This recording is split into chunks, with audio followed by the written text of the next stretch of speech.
Marathon আজকে আলোচ্য বিষয় প্রেসিডেন্ট বা রাষ্ট্রপতি। ভারতের প্রথম নাগরিক, ফার্স্ট সিটিজেন অফ ইন্ডিয়া। প্রেসিডেন্টের কথা বলা হয়েছে সংবিধানে পার্ট 5 রয়েছে আর্টিকেল 52 থেকে আর্টিকেল 151 পর্যন্ত। আর প্রেসিডেন্টের কথা বলা হয়েছে আর্টিকেল 52 থেকে 61 পর্যন্ত। 52 থেকে 61 পর্যন্ত আর্টিকেলগুলি মজাকার ঠিক পকানি কোকা দুজা দশম আর্টিকেল 52-তে বলা হয়েছে রাষ্ট্রপতির পদ, অর্থাৎ ভারতবর্ষে একজন রাষ্ট্রপতি থাকবে। এর রাষ্ট্রপতির এই পদ নেওয়া হয়েছে ব্রিটেন থেকে বা ইউকে থেকে। আর্টিকেল 53-তে বলা হয়েছে রাষ্ট্রপতির কার্যপালিকা বা এক্সিকিউটিভ পাওয়ার দু প্রকার, একটা রিয়েল এক্সিকিউটিভ পাওয়ার আর official executive power. Real executive power PM এর কাছে আর অফিসিয়াল এক্সিকিউটিভ পাওয়ার প্রেসিডেন্টের কাছে। আর্টিকেল 54-তে বলা হয়েছে রাষ্ট্রপতির নির্বাচন করেন ইলেকশন কমিশনার, বর্তমান ইলেকশন কমিশনার 25তম রাজীব কুমার। আর নির্বাচনে ভোট দেয় প্রেসিডেন্টের নির্বাচনে কারা ভোট দেয়? লোকসভার এমপি, রাজ্যসভার এমপি, এই বিধানসভার এমএলএ। আর কেন্দ্রশাসিত অঞ্চলের মধ্যে দিল্লির এমএলএ, পুদুচেরির এমএলএ, জম্মু কাশ্মীরের এমএলএ এমপিরা ভোট দেয় রাষ্ট্রপতি নির্বাচনে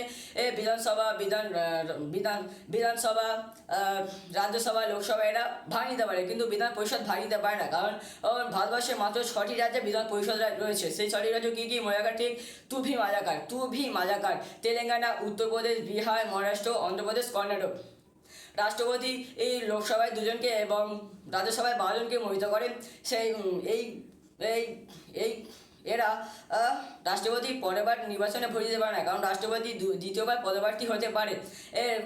লোকসভায় যে 2জনকে মনোনীত করে তারা হচ্ছে অ্যাংলো ইন্ডিয়ান কাজে বলবো যে সমস্ত ভারতীয় মহিলাদের বিবাহ হয়েছিল ইউরোপিয়ানদের সঙ্গে, দেশভাগের সবাই ইউরোপিয়ানরা চলে গিয়েছিল, সেই সমস্ত মহিলাদের ছেলেমেয়েদের বলা হয় অ্যাংলো ইন্ডিয়ান। বর্তমানে নেই। রাষ্ট্রপতির নির্বাচন ইনডাইরেক্ট বা অপ্রত্যক্ষ বা পরোক্ষ প্রপোর্শনাল রিপ্রেজেন্টেশন, সমানুপাতিক প্রতিনিধিত্ব, সিঙ্গেল ট্রান্সফারেবল সিস্টেম, একক স্থানান্তরিত পদ্ধতি। এই পদ্ধতি কি? ধরুন 3জন ব্যক্তি এ, বি আর সি, 3জন রাষ্ট্রপতি নির্বাচনে দাঁড়িয়েছে। ধরুন একজন এমএলএ বা এমপি নমিনেট করলো প্রথমে এ, তারপর বি, তারপর সি। তো আরেকজন করলো প্রথমে বি, তারপর সি, তারপর এ। আরেকজন করলো প্রথমে সি, তারপর বি, তারপর এরকম নমিনেট করে ব্যালট বক্সে রেখে দিল। যখন ভোট হয়ে যাবে তখন এই ব্যালট বক্স থেকে বার করা হবে। যদি এই চিঠির ওপরে থাকে যার নাম থাকবে, যদি এর নাম থাকে এর বক্সে রাখা হবে, বির নাম থাকে বির বক্সে রাখা হবে, যদি সি নাম থাকে সি বক্সে রাখা হবে। এর মধ্যে যদি কেউ জিতে যায় সে হবে ভারতবর্ষের রাষ্ট্রপতি। আর যদি এ বির মধ্যে ভোট সমান হয় এবং সি যদি হেরে যায় তো সি বক্স থেকে তোলা হবে, চিঠিগুলো তোলা হবে। দেখবে যে সি নাম তো প্রথমেই থাকবে, দ্বিতীয় নাম পাওয়া আছে। দ্বিতীয় নাম যদি এর থাকে এর বক্সে রাখা হবে, যদি বির থাকে বির বক্সে রাখা হবে। এর মধ্যে যদি কেউ জিতে যায় সে হবে ভারতবর্ষের রাষ্ট্রপতি। আর একটা এমএলএর ভোট কীভাবে? একটা এমএলএর ভোট সমান total population of state by number of MLAs into 1000। আর একটা এমপির ভোট টোটাল ভোট of assigned to MLAs by number of MPs. Article 55 বলছে রাষ্ট্রপতির কোটা, অর্থাৎ নির্বাচনের পদ্ধতি। কোটা সমান ভোট প্লাস টোটাল ক্যান্ডিডেট প্লাস এই ভগ্নাংশের সঙ্গে +1। আর্টিকেল 56 বলা হয়েছে রাষ্ট্রপতি এই 5 বছরের জন্য নিয়োগ হয়, বৃহস্পতি 4 বছরের জন্য নিয়োগ হয়। আর আর্টিকেল 57 বলা হয়েছে রাষ্ট্রপতি 2বার নির্বাচন হতে পারে, যেমন ডক্টর রাজেন্দ্র প্রসাদ একমাত্র প্রেসিডেন্ট যিনি এই 2বার রাষ্ট্রপতি হয়েছিলেন। প্রথমবার রাষ্ট্রপতি হয়েছিলেন ক্যাবিনেট মিশনের সদস্যদের দ্বারা, দ্বিতীয়বার হয়েছিলেন এমপি এমএলএদের দ্বারা। আর ইউএসএ মাত্র দুবারের জন্য প্রেসিডেন্ট হয়, যেমন ব্যারাক ওবামা হয়েছিলেন। ব্যারাক ওবামা 2008 সাল থেকে 2012 সাল থেকে 2016 সাল পর্যন্ত ছিলেন। ব্যারাক ওবামা ছিলেন 40তম প্রেসিডেন্ট ইউএসএ। আর 2016 থেকে 2020 সাল পর্যন্ত ছিলেন ডোনাল্ড ট্রাম্প ইউএসএ 35তম প্রেসিডেন্ট। আর 2020 থেকে 2024 পর্যন্ত জো বাইডেন হচ্ছে ইউএসএ 46তম প্রেসিডেন্ট আর বর্তমান ইউএসএ প্রেসিডেন্ট। আর ভারতে যত খুশি ততবার প্রেসিডেন্ট হওয়া যায়। আর্টিকেল 58 বলা আছে রাষ্ট্রপতির যোগ্যতা কী কী হতে হবে? ভারতের নাগরিক হতে হবে। ভারতের নাগরিক হলে না তুমি তো ভোটেই দাঁড়াতে পারবে না, তাই অবশ্যই ভারতের নাগরিক হতে হবে। 2 নম্বর 25 বছর বয়স হতে হবে। 3 নম্বর জামানত রাশি দিতে হবে 15,000 টাকা। আর আর্টিকেল 59 বলা হয়েছে রাষ্ট্রপতির দক্ষতা কী কী হতে হবে না? পাগল হলে হবে না, ব্যাংকরাপ্ট বা দেউলিয়া হলে হবে না, সরকারি কোনো লাভজনক পদে থাকলে হবে না। আর্টিকেল ষাটে বলা হয়েছে রাষ্ট্রপতির শপথ গ্রহণ। রাষ্ট্রপতির শপথ পাঠ করা সুপ্রিম কোর্টের প্রধান বিচারপতি। আর সুপ্রিম কোর্টের প্রধান বিচারপতি না থাকলে সিনিয়র মোস্ট জাজ সিনিয়র বয়স্ক কোনো বিচারপতি শপথ পাঠ করায়। আর ভাইস প্রেসিডেন্ট, পিএম এদের শপথ পাঠ করায় প্রেসিডেন্ট। আর একে 100 বলা হয়েছে রাষ্ট্রপতি ইমপিচমেন্ট বা মহাভিয়োগ। রাষ্ট্রপতি ইমপিচমেন্ট নেওয়া হচ্ছে ইউএসএ থেকে। আর রাষ্ট্রপতি ইমপিচমেন্ট শুরু হয় যে কোনো হাউস থেকে। ভোট দরকার হয় 1/4 বা 25%। আর ইমপিচমেন্ট শুরু হয়ে যাওয়ার পরে ভোট দরকার হয় 66% বা 2/3 রাষ্ট্রপতি সেই হাউসে তার মতামত প্রকাশ করবে, যে হাউস থেকে তার ইমপিচমেন্ট শুরু হয়েছিল। রাষ্ট্রপতি প্রেসিডেন্ট রেজিগনেশন দেয় ভাইস প্রেসিডেন্টের কাছে, ভাইস প্রেসিডেন্ট নিয়ে চলে যায় লোকসভা স্পিকারের কাছে, লোকসভা স্পিকার এটি ঘোষণা করে দেয়। আর ভাইস প্রেসিডেন্ট রেজিগনেশন দেয় প্রেসিডেন্টের কাছে, প্রেসিডেন্ট ওটি লোকসভা স্পিকারের কাছে নিয়ে যায়, লোকসভা স্পিকার ওটি ঘোষণা করে দেয়। বর্তমান লোকসভা স্পিকার হচ্ছে ওম বিড়লা। আর্টিকেল 70 বলা হয়েছে যে রাষ্ট্রপতি ভাইস প্রেসিডেন্ট রাষ্ট্রপতি। আর্টিকেল 62 বলা হয়েছে যে প্রেসিডেন্ট পদে কেউ না থাকলে 6 মাসের মধ্যে ইলেকশন কমিশনারকে প্রেসিডেন্টে ভোট করাতে হবে। প্রেসিডেন্ট খালি হওয়ার কারণ কি? কার্যকাল সমাপ্ত হলে, ইমপিচমেন্ট হলে, ইলেকশন অবৈধ হলে, মৃত্যু হলে। আর্টিকেল 70 বলা হয়েছে যে রাষ্ট্রপতি পদে কেউ না থাকলে ভাইস প্রেসিডেন্ট হবে রাষ্ট্রপতি। আর্টিকেল 71 বলা হয়েছে যে রাষ্ট্রপতি এর নির্বাচনে যদি কোনো বিবাদ বা ডিসপিউট হয়, রাষ্ট্রপতি আর্টিকেল 32 অনুযায়ী সুপ্রিম কোর্টে যেতে পারবে। আর্টিকেল 72 বলা হয়েছে রাষ্ট্রপতির পাওয়ার সমাধানের শক্তি। রাষ্ট্রপতি কোনো দোষী ব্যক্তিকে মৃত্যুদণ্ড যদি দেয়, সেই মৃত্যুদণ্ডকে ক্ষমা করতে পারে। আর আর্টিকেল 161 বলা হয়েছে রাজ্যপাল বা গভর্নরের ক্ষমতান। রাজ্যপাল মৃত্যুদণ্ড ক্ষমা করতে পারে না, কিন্তু শাস্তি কমাতে পারে। আর যদি প্রেসিডেন্ট কাউকে হত্যা করে, যদি সুপ্রিম কোর্ট থেকে তা রাষ্ট্রপতি মৃত্যুদণ্ড দেওয়া হয়, তো রাষ্ট্রপতি আর্টিকেল 72 ব্যবহার করে নিজে ক্ষমা করতে পারে না। আর রাষ্ট্রপতি এর থাকাকালীন কোনো বিচার হবে না। রাষ্ট্রপতি পদ ত্যাগ হয়ে গেলে ওই রাষ্ট্রপতিকে মৃত্যুদণ্ড দেওয়া হবে, বিচার হবে, এবং যদি বিচারে মৃত্যুদণ্ড হয় তো মৃত্যুদণ্ড দেওয়া হবে। আর্টিকেল 73 বলা হয়েছে যে রাষ্ট্রপতি এক্সিকিউটিভ পাওয়ার রাষ্ট্রপতি কার্যপালিকার বিস্তার করতে পারে। আর্টিকেল 74 বলা হয়েছে যে রাষ্ট্রপতিকে সাহায্য উপদেশ দেওয়ার জন্য মন্ত্রিপরিষদ থাকবে, যার হেড হবে পিএম বা প্রাইম মিনিস্টার। আর্টিকেল সংসদ তৈরি হয় লোকসভা প্লাস রাজ্যসভা প্লাস রাষ্ট্রপতি নিয়ে। সংসদের কথা বলা হয়েছে আর্টিকেল 79, রাজ্যসভার কথা বলা হয়েছে আর্টিকেল 80, আর লোকসভার কথা বলা হয়েছে আর্টিকেল 81। আর প্রেসিডেন্টের কথা বলা হয়েছে আর্টিকেল 52 থেকে আর্টিকেল 100 পর্যন্ত। আর রাষ্ট্রপতি আর্টিকেল 87 বলা হয়েছে যে রাষ্ট্রপতি সংসদে ভাষণ দিতে পারে। আর্টিকেল 108 বলা হয়েছে যে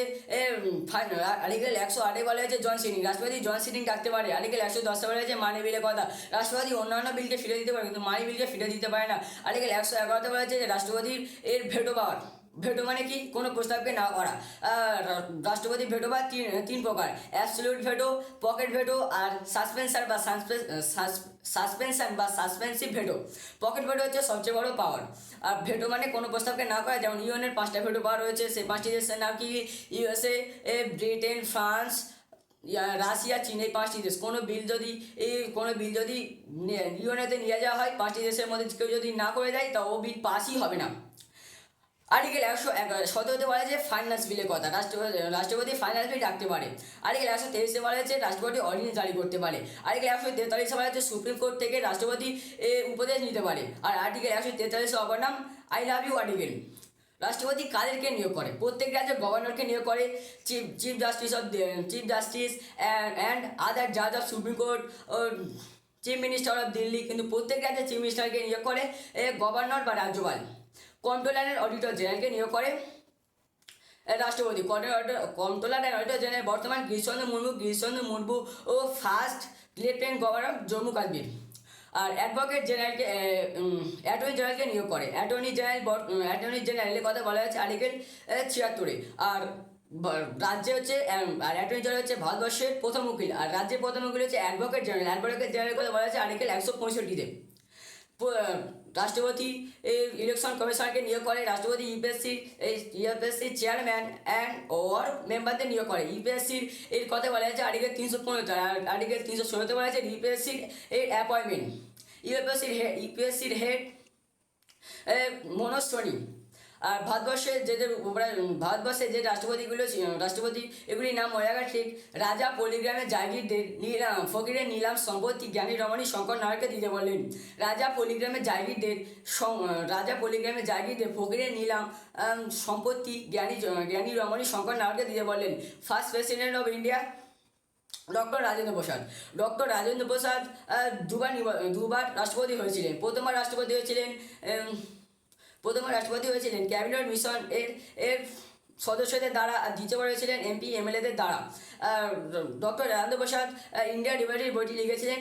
আর ডক্টর রাজেন্দ্র প্রসাদ এর সমাধিস্থলের নাম মহাপ্রণয়ন ঘাট। আর দ্বিতীয় president of India doctor Sarvepalli Radhakrishnan ছিলেন first vice president of India. Doctor Sarvepalli Radhakrishnan জন্মগ্রহণ করেছিলেন 1888 খ্রিস্টাব্দে 5ই সেপ্টেম্বর, তাই 5ই সেপ্টেম্বর শিক্ষক দিবস পালন করা হয়। আর ডক্টর সর্বপল্লী রাধাকৃষ্ণন 1954 খ্রিস্টাব্দে ভারতরত্ন পুরস্কার পেয়েছিলেন। আর তার 1954 সালে আরও দুজন ভারতরত্ন পুরস্কার পেয়েছিলেন, সিভি রমন আর সিআর গোপালাচারী, চক্রবর্তী রাজা গোপালাচারী। আর সিভি রমনের আবিষ্কার করেছিলেন ক্যাটারিং অফ লাইট, আলোর বিচ্ছুরণ আবিষ্কার করেছিলেন। আর তিনি 1930 খ্রিস্টাব্দে নোবেল পুরস্কার পেয়েছিলেন। আর সর্বপল্লী রাধাকৃষ্ণনের পরের প্রেসিডেন্ট হয়েছিলেন doctor Zakir Hussain. Doctor Zakir Hussain first Muslim president. আর ডক্টর জাকির হোসেন জন্মগ্রহণ করেছিলেন 1897 খ্রিস্টাব্দে, তিনি মারা গিয়েছিলেন 1969 খ্রিস্টাব্দে। ডক্টর জাকির হোসেন প্রেসিডেন্ট পদে থাকাকালীন মারা গিয়েছিলেন। তখন ভারতের উপরাষ্ট্রপতি ছিলেন ভিভি গিরি যখন ভারতের রাষ্ট্রপতি হয়েছিলেন, তবে রাষ্ট্রপতি হওয়ার পরে প্রেসিডেন্ট পদটি ত্যাগ করে দিয়েছিলেন। আর আর্টিকেল 70-এ বলা আছে যে ভাইস প্রেসিডেন্ট হবে প্রেসিডেন্ট পদে কেউ না থাকলে, তাহলে ভাইস প্রেসিডেন্ট পদ ত্যাগ করে প্রেসিডেন্ট কী করে প্রেসিডেন্ট পদে বাদ হয়ে গিয়েছিলেন। এর পদে ছিলেন মোহাম্মদ হেদায়তুল্লাহ। আর মোহাম্মদ হেদায়তুল্লাহ ছিলেন 11তম চিফ জাস্টিস, ষষ্ঠতম উপরাষ্ট্রপতি।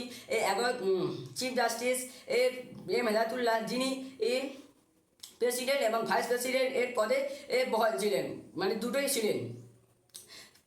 হেদায়তুল্লাহ পরে হয়েছিলেন ভিভি গিরি ভোটে জিতে গেছিলেন। ভিভি গিরি পরে হয়েছিলেন ফখরুদ্দিন আলী আহমেদ। তিনি প্রেসিডেন্ট পদে থাকাকালীন মারা গিয়েছিলেন। ফখরুদ্দিন আলী আহমেদের পরে হয়েছিলেন নীলাম সঞ্জীবনী রেড্ডি। এই নির্বিরোধী, কোনো বিরোধী প্রার্থী ছিল না। আর নীলাম সঞ্জীবনী রেড্ডি 4র্থতম লোকসভা স্পিকার। নীলাম সঞ্জীবনী রেড্ডি পরে হয়েছিলেন শঙ্কর দয়াল শর্মা। নীলাম সঞ্জীবনী রেড্ডি পরে হয়েছিলেন জ্ঞানী জেল সিং ফার্স্ট শিখ প্রেসিডেন্ট।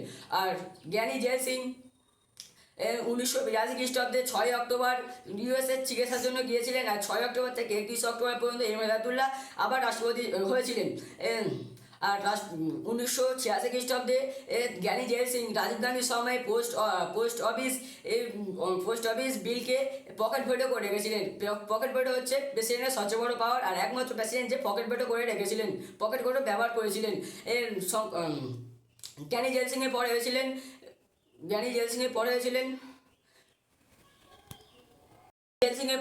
ভেঙ্কট রমনের পরে হয়েছিলেন শঙ্কর দয়াল শর্মা পরে হয়েছিলেন কে আর নারায়ণ ফার্স্ট দলিত প্রেসিডেন্ট। কে আর নারায়ণের সময় লতা মঙ্গেশকর ভারতরত্ন পুরস্কার পেয়েছিলেন 2001 সালে। আর লতা মঙ্গেশকর ছিলেন সেকেন্ড ওম্যান সিঙ্গার যিনি ভারতরত্ন পুরস্কার পেয়েছিলেন। আর ফার্স্ট ওম্যান সিঙ্গার ভারতরত্ন পুরস্কার পেয়েছিলেন MS সুব্বালক্ষ্মী 1998 খ্রিস্টাব্দে। কে আর নারায়ণের পরে হয়েছিলেন এপিজে আব্দুল কালাম ফার্স্ট মুসলিম যে তার 10 ইয়ার কমপ্লিট করেছিলেন। আর এপিজে আব্দুল কালামকে বলা হয় missile man. APJ Abdul Kalam India wings freedom বইটি লিখেছেন মৌলানা আবুল কালাম আজাদ, কিন্তু ইন্ডিয়া উইংস অফ ফায়ার বইটি লিখেছিলেন এপিজে আব্দুল কালামের পরে হয়েছিলেন প্রতিভা দেবী সিং পাটিল ছিলেন ফার্স্ট ওমেন প্রেসিডেন্ট। আর Draupadi Murmu is going to be second female president of India. Pratibha Devi Singh পাটিলের পরে হয়েছিলেন প্রণব মুখার্জি বাঙালি লোক ছিলেন, বাঙালি প্রেসিডেন্ট। আর প্রণব মুখার্জি 2014 সালে সচিন তেন্ডুলকরকে ভারতরত্ন পুরস্কার দিয়েছিলেন। হয়েছিলেন রামনাথ কোবিন্দ বর্তমান প্রেসিডেন্ট রামনাথ কোবিন্দ দলিত প্রেসিডেন্ট ছিলেন। বর্তমান 15তম রামনাথ কোবিন্দ হচ্ছে 14তম প্রেসিডেন্ট, 15তম প্রেসিডেন্ট হতে চলেছে দ্রৌপদী মুর্মু। আর আর্মি, ইন্ডিয়ান এয়ারফোর্স, নেভি এদের সুপ্রিম কমান্ডার হচ্ছে প্রেসিডেন্ট। আর্মি 15 জানুয়ারি আর্মি ডে পালন করা হয়, 8ই অক্টোবর ইন্ডিয়ান এয়ারফোর্স ডে পালন করা হয়, আর 4ই ডিসেম্বর নেভি ডে পালন করা হয়। আর আর্টিকেল 352 বলেছে ন্যাশনাল এমার্জেন্সির কথা। ন্যাশনাল এমার্জেন্সি একমাত্র ইন্দিরা গান্ধী লাগু করেছিলেন। ন্যাশনাল এমার্জেন্সি আর্টিকেল 356-তে বলা হয়েছে স্টেট এমার্জেন্সি বা প্রেসিডেন্সিয়াল রুল, স্টেট এমার্জেন্সি বা প্রেসিডেন্সিয়াল রুল। ওই সময় প্রেসিডেন্ট রাজ্যে শাসন করতে পারে। প্রেসিডেন্ট সম্পর্কে আজকে এই পর্যন্ত। যদি এই ভিডিওটি ভালো লেগে থাকে তাহলে ভিডিওটি লাইক করবেন, শেয়ার করবেন এবং চ্যানেলটিকে সাবস্ক্রাইব করে রাখবেন। পাশে থাকা বেল আইকনটি প্রেস করতে ভুলবেন না। ধন্যবাদ।